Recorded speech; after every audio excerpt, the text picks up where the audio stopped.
You ask Tiger to solve. This deals with linear equations with one unknown.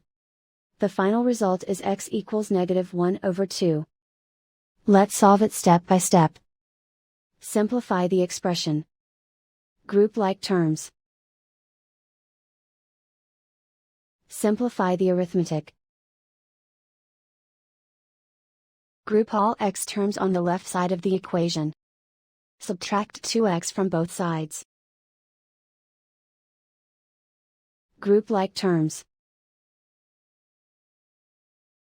Simplify the arithmetic. Group like terms. Simplify the arithmetic. Group all constants on the right side of the equation. Subtract 9 from both sides.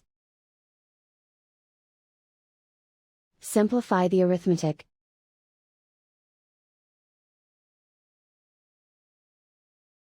Isolate the x.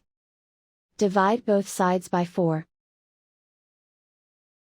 Simplify the fraction. Find the greatest common factor of the numerator and denominator. Factor out and cancel the greatest common factor. And so the final result is x equals -1/2.